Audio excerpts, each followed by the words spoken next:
और अब शुरू होने जा रहा है आगू पोट्टे पॉडकास्ट विद आरजे वेद। तो दोस्तों फिर एक बार एक और नए एपिसोड में स्वागत है आगू पोट्टे पॉडकास्ट के एकदम खैराक। और आज हमारे साथ कौन है?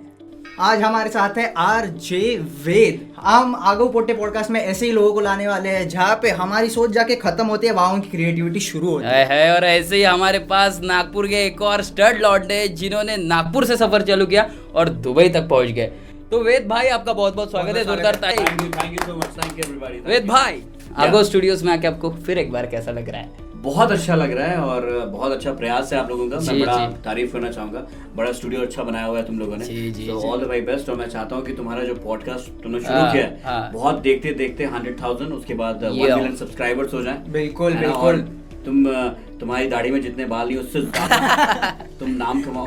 अच्छा, ये वाला दाढ़ी वाला पंच सिर्फ आरजे दे सकते हैं। जैसे हमने राजन सर के एपिसोड में देखा, ऑब्जर्वेशनल कॉमेडी पहला पन आ गया है। तो रुकावट के लिए खेद है, आपके साथ आरजे वेद है। ये आया कहाँ से? इसकी कहानी जानने में बिल्कुल हमें दिलचस्पी है, बहुत गहरी। यार ये क्या है कि जब अपन ने शुरू की आरजे तो जिन आरजेस के पास इनकी टैगलाइन होती है वो बड़ी जल्दी हिट हो जाते हैं। तो मैंने सोचा यार अब वेद के साथ क्या टैगलाइन बनाओगे। उस वक्त में नॉटी वेद, नौटंकी वेद, बिंदास वेद है ना, ये सब नहीं, टू मच यार, ओवररेटेड, बहुत ज्यादा हो चुका था। तो मैंने कहा अपन क्या बनाएंगे, तो वेद के साथ छेद और भेद यही सब होता है। और छेद वेद करने में अपन हालांकि मैंने कहा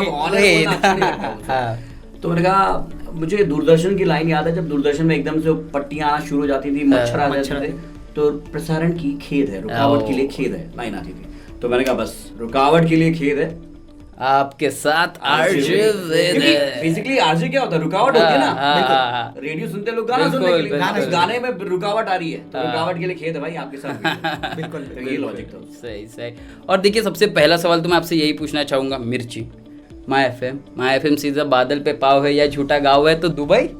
तो ये जर्नी कैसी रही? ये जर्नी जानने में बड़ी दिलचस्पी है सब लोगों को, मुझे ही नहीं पूरे नागपुर को। Journey was amazing and journey अभी खत्म नहीं हुई है। यस, अभी तो शुरुआत है। जर्नी तो अभी चली रही है, इट्स गोइंग ऑन। और एक्चुअली मिर्ची ज्वाइन किया मैंने। मिर्ची में बहुत अच्छा अनुभव रहा, मुझे बहुत कुछ सीखने को मिला। वो जो कहते हैं ना फाउंडेशन जो था है ना, वो मिर्ची था मेरे लिए बहुत अच्छा। वहां से मैंने रेडियो को बहुत अच्छे से समझा, ऑब्जर्व किया, क्योंकि सारा कुछ काम मैंने वहां पे किया और सीखा। फिर माय एफएम में नागपुर आया तो यहाँ पे भी बहुत अच्छा एक्सपोजर मिला, वाहवाही मिली, माय एफएम की तरफ से बहुत एप्रिसिएशन मिला। फिर लेकिन चाहत थी कि यार अब कुछ और बड़ा करना है। और मुंबई अगला टारगेट था मेरा, लेकिन मुंबई बहुत ही क्राउडेड था और मुझे वैसी जिंदगी पसंद नहीं है। और पैसे ऑब्वियसली हम सबको चाहिए, और पैसे के लिए मैंने रिसर्च किया कि अच्छा था दुबई। पैसा ही पैसा होगा। तो दिरहम में कमाएंगे। पूरी शिद्दत से किसी चीज को चाहो तो कायनात भी आपके पीछे लग जाती है। तो मैं चाहता था दुबई जाना। तो one fine day I got call, क्योंकि मेरा नौकरी में रिज्यूमे पड़ा हुआ था कि यार कैसे क्या ब्ला ब्ला ब्ला। तो रेडियो स्पाइस से कॉल था दुबई से। तो मैंने कहा हाँ। फिर 1 महीने लग गए बातचीत करने में, अंडरस्टैंड करने में। फिर उन्होंने बोला कि डिग्री मंगवाओ। तब मेरे पास डिग्री मैंने निकलवाई नहीं थी। 2010 पास आउट हूँ मैं, और जो डिग्री पड़ी हुई थी, जरूरत नहीं पड़ी कभी। बराबर, हमारा भी डिप्लोमा पड़ा है। फिर उन्होंने बोला डिग्री मंगवाओ, क्योंकि वो लगता है वहाँ वीजा निकलवाने के लिए। तो फिर मैंने डिग्री जाके मैं खुद गया भोपाल, वहां से डिग्री निकलवाई, फिर अटेस्ट करवाया उसको, यूए एम्बेसी से अटेस्ट कराया, फिर वीजा निकल गया, then I went to Dubai. अच्छा, तो मुझे बताइए कि मतलब ये तो दुबई का था, आपको यहाँ पे आपको ऐसा कब लगा कि यार मुझे आरजेइंग के लिए ट्राई करना चाहिए, मीडिया फील्ड में जाना चाहिए? ऐसा कुछ आपने डिसाइड करके था या फिर एक के बाद एक पाव पढ़ते गया और मिल गया था? कि I had never plan to be an RJ, क्योंकि मैं हमेशा से पढ़ाकू बंदा रहा हूँ। टॉप किया है, चाहे 10th हो, 12th हो या कॉलेज हो। तो मम्मी लोग हमेशा बोलती थी कि मैं आईएएस बनूंगा। पढ़ाई लिखाई में ध्यान लगाओ, आईएएस बनो और देश को संभालो। फिर मेरे को आर्मी में जाना था साला। एनडीए मैंने 2-3 दफा रिटर्न क्लियर किया, बट एसएसबी में लटक जाता था मैं हर बारी। तो अपन ने फिर इंजीनियरिंग में ज्वाइन कर लिया। फिर देखेंगे क्या होता है आगे, कोई कंपनी ज्वाइन करेंगे। बट उस दौरान वो जो इंजीनियरिंग का 4 साल का फेज था, उसमें मैंने अपने कॉलेज में एंकरिंग करी। तो लोगों ने बोला यार you have got a great modulation हाँ। है ना, तुम्हारा फ्रीक्वेंसी मॉड्यूलेशन बहुत अच्छा, तुम एफएम में ट्राई करो। अभी एफएम वो समथिंग न्यू फॉर मी, उस वक्त मुझे एफएम ज्यादा नहीं पता था, और अपन तो सिर्फ बस में जब आते थे कॉलेज की तभी थोड़ा बहुत चला दिया, वरना खल्ली बल्ली। अच्छा, तो फिर मैं एक बार ट्राई करने गया रेडियो मिर्ची, और वहां से तभी मैं आवाजें भी निकाल लेता था थोड़ी मोड़ी, तो वहां से हका दिया मेरे को उधर जाके शक्ति कपूर सब निकाल डाला उधर। अरे नहीं ये ऐसा नहीं चलते, आरजेस को नहीं, ऐसा नहीं चाहिए हमको, शोभा नहीं देता। निकाल दिया भाई, लेकिन मैंने दिल पे लिया ही नहीं उस चीज को। और फिर मैं भूल गया कि मैं गया भी था कभी, एंड ग्रेजुअली पहले मैं प्रमोटर से मैंने शुरुआत की, जो इवेंट प्रमोटर नहीं होते, वॉल के में खड़े हो जाते हैं, सर आइए सेम लीजिए। कॉलेज के टाइम पे लेना है ना, कॉलेज के टाइम पे आप हमेशा कोशिश करते हो कि आप साइड से कमा भी सको, है ना, उससे पैसे तो मिलते ही, साथ में आपको एक्सपोजर मिलता है ना, आपका जो कॉन्फिडेंस लेवल बढ़ता है। तो मैं कभी सिम बेचता था टाटा की, कभी कुछ ना मॉल में खड़े मॉल एक्टिवेशन। फिर ग्रेजुअली मॉल वालों का एक इवेंट कंपनी जो थी उसने बोला कि तुम होस्टिंग करो, एंकरिंग करो। तो मैंने मॉल में एक्टिविटी शुरू की, 500 रुपए पहले प्रमोटर में 200 मिलते थे, फिर 500 मिलना शुरू हुआ, तरक्की। तो फिर वो जब मैंने होस्टिंग करी, तो मुझे मजा आने लगा यार, कि मजा आया, एंकरिंग में बात है। फिर अपन क्या एंकरिंग लेवल अपना बढ़ गया, बढ़ते गया, तो लोगों पे डिमांड बढ़ गई, अपन अच्छे मजे ले लेते थे मॉल में, तो मेरी फैन फॉलोइंग थोड़ी सी बढ़ने लगी, और तब तक मैं 4th ईयर में पहुंचने लगा। तो एक छोटी सी फैन फॉलोइंग थी इंदौर में मेरी, जिसको मैं मिलता था हर शाम को, 56 वहाँ पे दुकानें हैं, और उस वक्त सब लोग मिलते थे, बड़ा वो मोहब्बत देते थे। तो मुझे लगा यार ये चीज बहुत ही मजेदार है। और उसी दौरान मेरा इंजीनियरिंग खत्म होते होते मैंने एक मिर्ची का इवेंट होस्ट किया था सेंट्रल मॉल इंदौर में। तो उन्होंने बोला कि यार तुम्हारे मॉडुलेशन अच्छी है, तुम आ जाओ।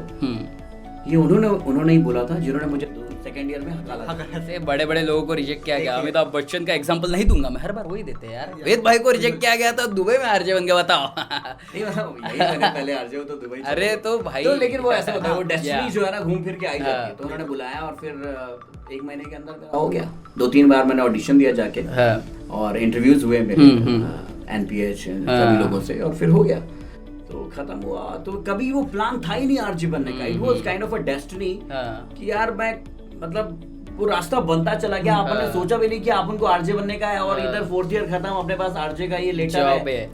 मैंने कहा चलो, मजा आता था ना इस चीज में, तो मैंने ज्वाइन करो इसको यार। तो मतलब आपने बस अपने पैशन को फॉलो किया, कभी ऐसे कोई गोल सेट करके आप नहीं चले? गोल और किसी और चीज का था, हालांकि वो भी मुझे प्राप्त हुआ, लेकिन पैशन के चलते मैंने कहा नहीं, बाकी चीजें छोड़ो, ये करो। और घर वालों ने भी फिर कुछ ज्यादा बोला नहीं, जस्ट फॉलो योर पैशन। नहीं, लेकिन वो तो इसलिए क्योंकि सर आप टॉपर थे। अगर आपको ऐसा लगता है कि कई बच्चों को कभी-कभी ऐसा लगता है कि पेरेंट्स को लगता है कि ये पैशन को तो फॉलो कर रहा है, उसके लिए कभी ना नहीं बोलते मैक्सिमम पेरेंट्स, लेकिन कभी-कभी उन्हें ऐसा लगता है कि पैशन के चक्कर में कहीं यहाँ पे एकेडमिक्स में नजरअंदाज ना जाए, कुछ ऐसा लगता है। तो आपको क्या लगता है कि मतलब कैसे करना चाहिए 2 चीजें मैनेज, टैकल कैसे करें पेरेंट्स से? वो जो कॉन्वर्सेशन है, मतलब जो बच्चे देख रहे हैं, यहाँ पे पेरेंट्स भी देख रहे हैं, क्योंकि रेडियो एक मीडियम में बोल रहा हूँ, radio is never a profession. हमेशा लोगों को लगता था हॉबी था यार, कि जो लोग कूल है, जो बातें कर रहे हैं, वो रेडियो में जा रहे हैं, but it is a proper job of 8 hours, corporate है। तो उसके लिए पेरेंट्स के साथ जो एक कन्वर्सेशन है, not just radio, stand up comedy कोई करना चाहता है या एक्टिंग, लेकिन वो जो फेज है इंजीनियर का ही होता है ये मोस्टली, कि यार पढ़ाई छोड़ के तू क्या कर रहा है, गिर जाएगा जिंदगी में, एक डिग्री तो ले ले। तो इसको कैसे मैनेज करें? देखो, जहाँ तक बात है डिग्री की, वो ऑब्वियसली मैं कहूँगा कि जरूरी है। पूछो क्यों?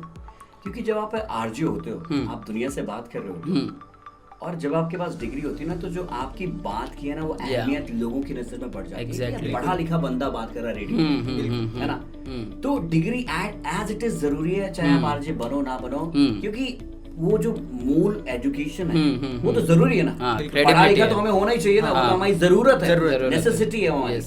फिर आप प्रोफेशन कोई भी चूज कर सकते हो, चाहे आप एक्टर बनो, फिर आपने उसमें एक्टिंग में पढ़ो या कुछ और करो, बट वो बेसिक क्वालिफिकेशन, आपको ग्रेजुएशन होना तो जरूरी है। और भारत की सरकार बहुत प्रयास कर रही है इस चीज के लिए, तो करना चाहिए। और फिर बाद में पैशन है, पैशन फॉलो करो। और आज की जो बात है अभी, अब पेरेंट्स भी बहुत समझदार हो गए। वो तो है, बिल्कुल। ये जो पेरेंट में बहुत चेंज आए हैं, आप देख लो, समझदार हो गए। वो तो अब जो बच्चे जो करना चाहते हैं वो करवाते हैं, राइट। हाँ, वो दौर में आपने इंजीनियरिंग भी अच्छे से कंप्लीट किया और रेडियो भी किया है, तो इसमें कभी आपको खुद को कभी डाउट आया क्या कि यार मैं क्या कर रहा हूँ, या फिर आप बस मजाक करते गए? जब ये रेडियो की हमने जर्नी शुरू करी तो मजा आया भाई। दबा के मजा है। वो मजे फिर की माइक की तो- बटन ऑन होती है ऑनर वाली, हाँ हाँ फिर वो जो अपन 1-1.5 मिनट बोलते बोलते हैं, उसके बाद अगला गाना टीज करते हैं। तो ये हाँ। मजे मजे में शुरुआत हुआ कारवां, और मजा आता क्या, हालांकि कभी कभी सैलरी को लेके लगता था मुझे हाँ। बहुत कम है। हाँ। मैं जब शुरुआत जब अपने शुरुआत की- एकदम स्टार्टिंग क्योंकि जब आप शुरुआत करते हो स्पेशली मिर्ची जैसे ब्रांड के साथ, तो मिर्ची क्या है, आपको बनाता है, एग्जैक्टली है ना, मिर्ची आपको बनाता है, तो उनके भी तो इतना प्रयास लग रहा है ना। हाँ। आप में बहुत खामियां होती हैं, आप एकदम हाँ। तो थोड़ी हीरे होते हो, हीरा भी जब Exactly. होता निकलता है तो उसको हाँ, बड़ा तराशना तराशना पड़ता है। तो तराशने का काम करता है मिर्ची, और एक्चुअली आपको डायमंड हाँ। बनाता है। तो सैलरी वहाँ पे कम होती है, लेकिन अब आपकी चाहत है ज्यादा करने की, तो आप यहाँ वहाँ हाथ पैर मारते हो, है ना। जब आपको लगता है कि आप परिपक्व हो गए हो थोड़ा सा, हाँ। यू कैन सेल योरसेल्फ, तो आप कहीं और जाते हो। तो लेकिन ये जो दौर था, मुझे इतना मजा आता गया। हालांकि मैंने अपने टारगेट्स बना के रखे थे कि यार अभी इतना इतने salary समय है, में थोड़ा ये है, ज्यादा हाँ, करना है। हाँ। तो हर जगह मैंने 2-2 साल का टाइम दिया और आगे बढ़ते चले गए। मतलब जियो, खुल के जियो, मजा करो, तरक्की अपने आप आती है, लेकिन गोल्स के साथ, वो इम्पोर्टेंट है। क्योंकि बिना एम के जीने में क्या मजा है। बिल्कुल बिन मतलब की जिंदगी का कोई मतलब नहीं है। अगर जिंदगी में मतलब है, मकसद है, तो आप हमेशा आगे बढ़ोगे। बिल्कुल बिल्कुल सही बात। तो वेद भाई, अगला सवाल मेरे लिए ये है कि माय एफएम के तो आपके किस्से बड़े रोचक है। माय एफएम से थोड़ा हम भी ताल्लुक रखते हैं। किस प्रकार का ताल्लुक, वो हमको वो नहीं नहीं बताएंगे, समझाना बिल्कुल नहीं है, बताएंगे। लेकिन ताल्लुक रखते हैं। हमारे जो सोर्सेस है वो यहाँ के, क्या लिखते थे ना, क्या हाँ, लिखते थे? सब तो चलता है, जानते वो तो- हैं, ताल्लुक नहीं। नहीं राइटर लिख के जो कागज फेंक देता था, उसको खाने का काम करते एग्जैक्टली जैसे ये बेइज्जती है हमारे चेहरे पे, लेकिन नहीं लेकिन चलता है। आज तो रुकआउट की आज खेद है यार, जी आगो- वेद है, आगो- आगो बनती है भाई, हमने start सब वही किया है। कैजुअल है ये। अच्छा, तो वेद भाई, माय एफएम में हमारे काफी सोर्सेस है, मिर्ची में हमारे सोर्सेस है, रेडियो सिटी में हमारे सोर्सेस है, ये पूरे नागपुर में सोर्सेस है। तुम लोग ये आईपीपी वाले हो, रिपब्लिक टीवी वाले? दोनों पूछता है भारत हमारे साथ भारत आरजे पूछता वेद है। को कि ऐसी कौन सी वो लड़की थी जो आपको स्टूडियो में मिलने आती थी और जिद पड़ जाती थी कि मुझे वेद से मिलना है, मुझे वेद से मिलना है, मुझे अरे वेद भाई, से मिलना है। लड़की ये क्या है? आंटियां थी। ओ आंटी जी, आंटी So, जी। there were- see, मैं ऐसे लड़की और आंटी में नहीं बोलूंगा, Okay. मैं बोलूंगा फैन हाँ, गर्ल फैन, बोलूंगा। हाँ, बिल्कुल। हाँ। तो होता है यार, हाँ। और मैं इस मामले में ऊपर वाले का शुक्रगुजार करूंगा हाँ। कि बहुत अच्छा फैन बेस उन्होंने मुझे हमेशा वो तो है। दिया, और बड़े लॉयल फैंस दिए मुझे, चाहे वो जबलपुर हो, नागपुर हो या दुबई हो। अभी भी मतलब मतलब फैमिली बन जाते हो हाँ। कुछ दिनों के बाद, बट नहीं, नॉट ऑल द फैंस। तो ऐसा फैन बेस था, अब लोग आते थे, मिलना चाहते थे, and those days I was very charming, you know. Yeah, charming in Charming every तो अभी भी possible है, way, sir. charming in अभी every भी अच्छा possible बोलते हो way. एक दुनिया। चार्मिंग तो आप अभी भी हो सर, इसमें क्या बात है। सो लोग आते थे मिलने हाँ। के लिए, और अब क्या, स्टूडियो में जब शो हाँ, कर रहा होता तो स्टूडियो। बहुत दफा वो मौका तलाशते थे कि मैं स्टूडियो में उन लोग को मौका मिल जाए आने का। सो आते थे, और कई दफा you know like they used to hug me, because वो इतने ओवरवेल्म हो जाते थे मुझे देख के, they could not control their feelings. Feelings. Hug is the normal stuff, you know. Hug is the normal stuff, but the thing which happens after hug is also the stuff. तो प्यार है, प्यार तो लेना ही पड़ेगा, एक्सेप्ट तो करना ही पड़ेगा। या तो उसके बाद हग के बाद क्या होता है? क्या होता है? समझ रहे हो समझ रहे हो आप? क्या होता है क्या ओपन फॉर इंटरप्रिटेशन से रिपब्लिक हग टीवी। की बात क्या है कि हाँ। हग की बाद दूसरा हग होता ओह। है, some other day.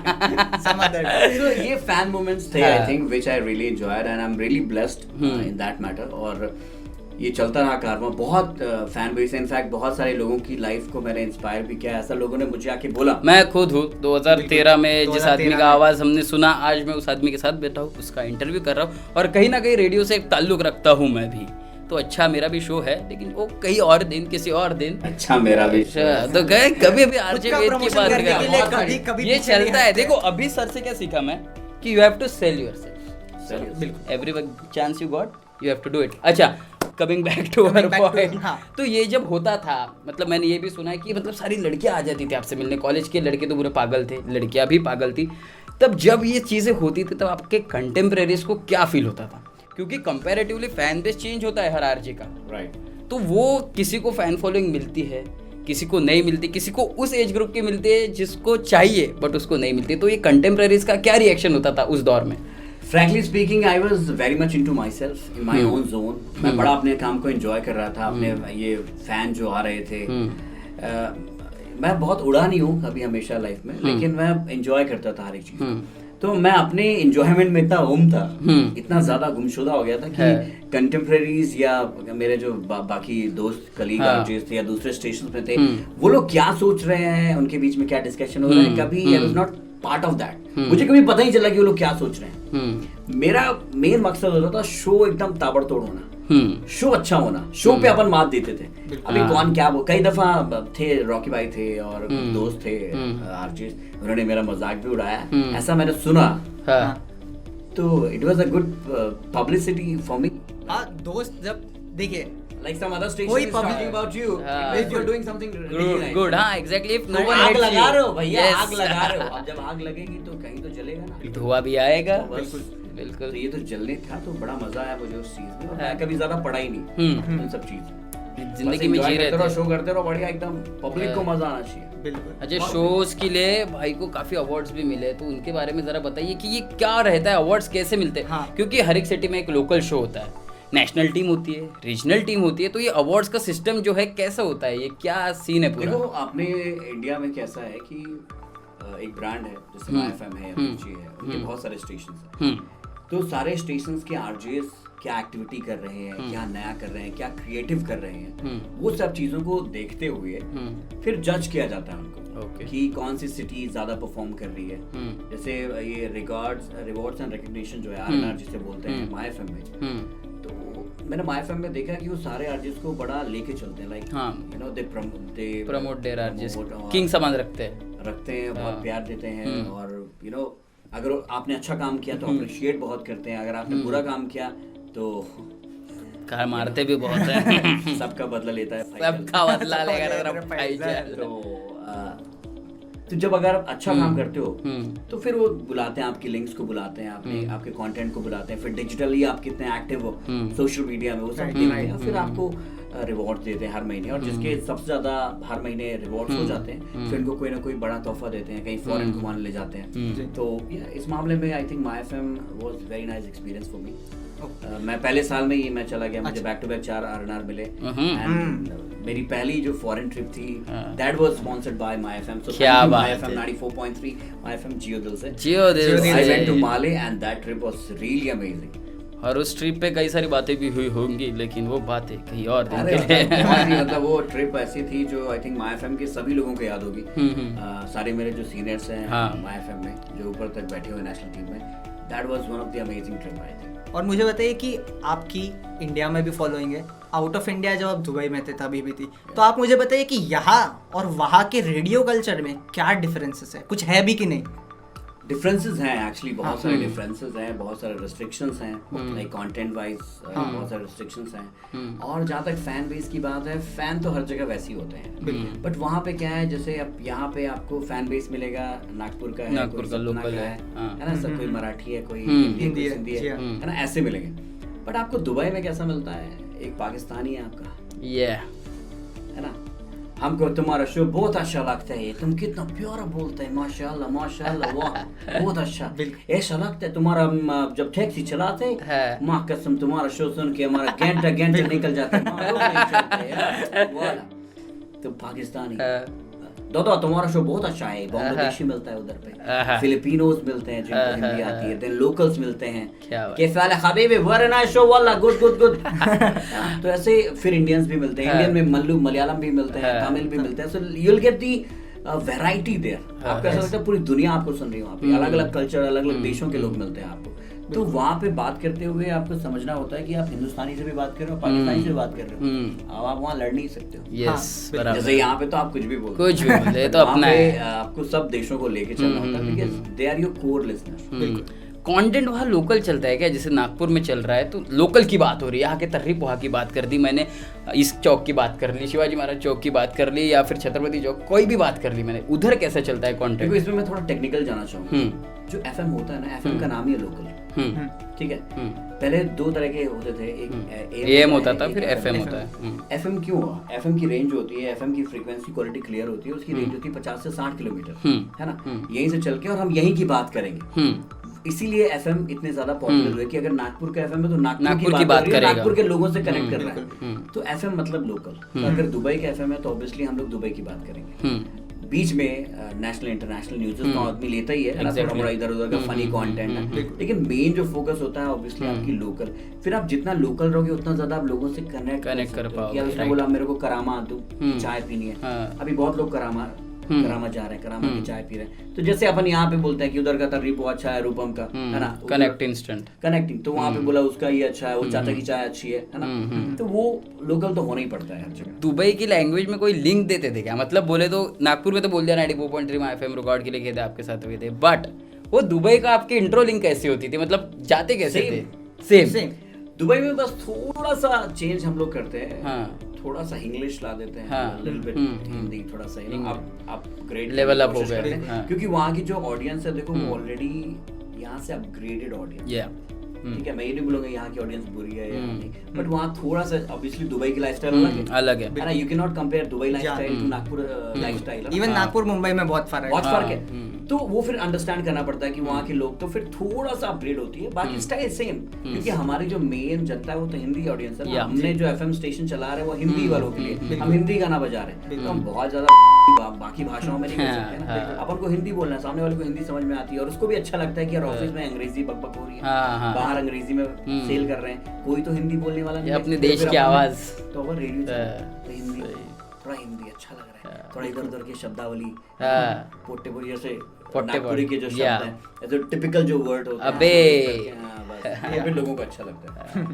रेडियो के लिए एक और स्किल जो है वो, जैसे आपने बोला जिस स्किल के लिए आप रिजेक्ट हुए थे, पहले रिजेक्ट हुए, मिमिक्री, हाँ। वो स्किल आज के दौर में सबसे इम्पोर्टेंट स्किल है, क्योंकि मॉड्यूलेशन और अलग अलग आवाज़ निकालना ये रेडियो की आज की ये है, क्या बोलते हैं, नीड है, क्योंकि एक आरजे को हर रंग में रंगना पड़ता है, क्योंकि वो सिंगल कंटेम्परेरी हो नहीं सकता कि हाँ मेरे को यही चीज़ आती है मैं यही करता हूँ, वैसा नहीं हो सकता। मिमिक्री एक यूनिकनेस लाता है, तो उसका क्या गेम है?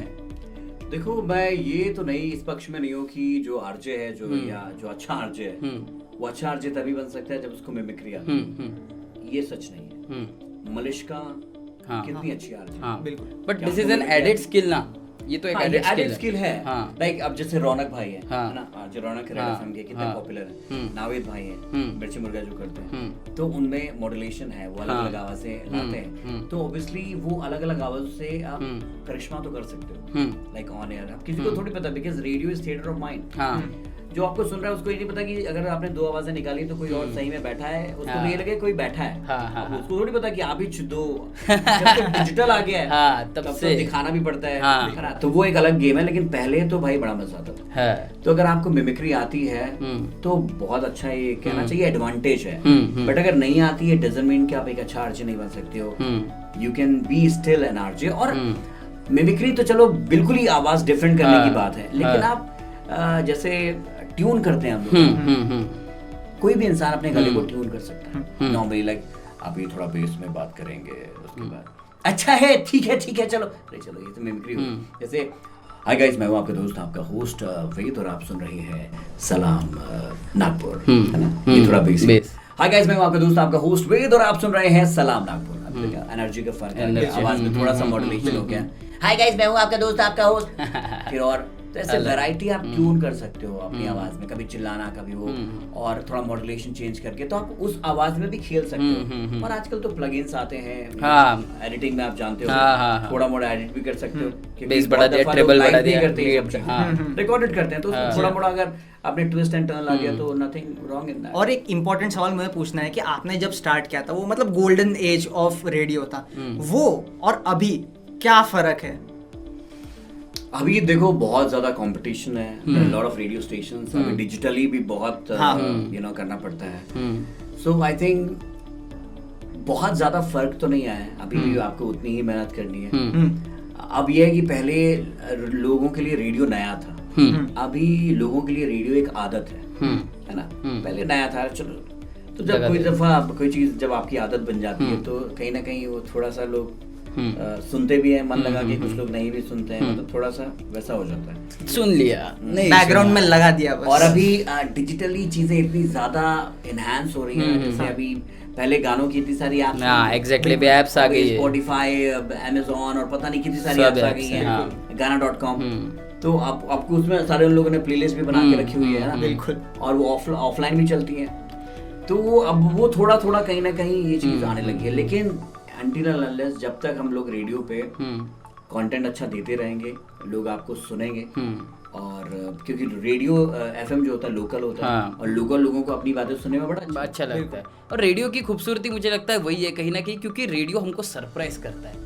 कभी भी रेडियो प्रेडिक्टेबल नहीं होता। कभी भी मैं अपनी प्लेलिस्ट सुनता हूँ, कितने भी ऐप सुन लो, लेकिन फिर मैं लगाता हूँ रेडियो ताकि यार सरप्राइज मिले कि आरजे क्या बोल रहा अपनी है। प्लेलिस्ट में तो हमें पता है हाँ, हाँ, इसके ये बाद ये गाना गाना है। है, आप रेडी होते हो। हाँ। रेडियो में आपको वो पंच मिलता है, मिलता है। अनएक्सपेक्टेडली कोई पुराना गाना मिलता है, आप नॉस्टैल्जिया में चले जाते हो, तो उसका इम्पोर्टेंस क्या है? मुझे लगता है आजकल जो एक चीज जो रेडियो ने अपनी खूबसूरती कहीं ना कहीं थोड़ी सी खोई है, ये मैं नेगेटिव बोल रहा हूँ, शायद पॉजिटिव भी हो सकता है ये।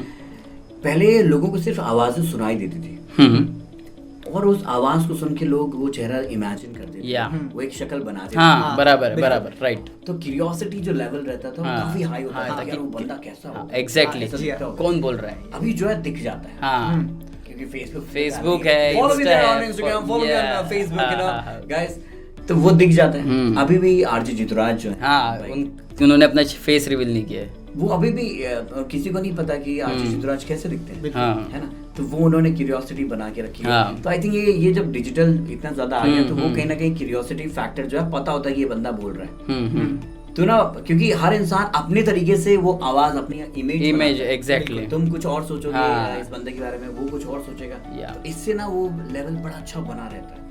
वो अब पता होता है कि यार ये इस बंदा है। क्या दिक्कत? सोचा तो था बड़ा कूल होगा, लेकिन उससे वजह डिजिटल प्रेजेंस भी बहुत इंपॉर्टेंट हो गया है ना यार, कि वो उसकी वजह से आदमी एक आरजे अपने आप को एक सेलिब्रिटी भी बन गया है, क्योंकि वो दिखता है। मैं आपको देखा था एक बार तर्री पोहा खाते हुए, बट मुझे पता नहीं था कि आरजे वेद जिसको मैं सुनता हूँ वही आरजे वेद वो है जो मेरे साथ तर्री पोहा खा रहा है। लेकिन आज मैं उसे आरजे वेद को देख सकता हूँ और मुझे पता है ये अधिकार है भाई, कैसे हो, क्या है, मतलब हम डिस्कस कर सकते हैं। कब इंटरेक्शन ज़्यादा होता है, फैन बेस बढ़ता है, तो उसका निगेटिव पॉइंट्स भी है, पॉजिटिव पॉइंट्स भी नहीं है। बट देखो ओवरऑल देखा जाए तो digital is good stuff. Yeah. बहुत अच्छा है। कितने लोग पब्लिक फिगर बन चुके हैं, हाँ। कितने लोगों को फेसबुक कितना पैसा पे कर रहा है। इन्फ्लुएंजा माय एफएम के आरजे हैं जो कहानी सुनाते हैं, आरजे कार्तिक, रौनक भाई हो गए, आरजे अभिनव है, कितने सारे आरजेस हैं जो अपना Digitally famous कंटेंट हो डाल गए। डाल के बिकम सो पॉपुलर और वो अपना कमा रहे हैं रेडियो हाँ। से प्लस फेसबुक Facebook, Insta से, यूट्यूब right. को देता है। तो इट्स बेटर एंड बेस्ट।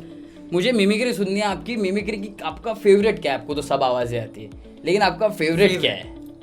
मेरा फेवरेट एक्चुअली हाँ मेरा फेवरेट है सैफ अली खान। हाँ। और क्योंकि वो मेरा फेवरेट एक्टर भी है। तो सैफ अली खान से मैं बातें करना चाहूंगा।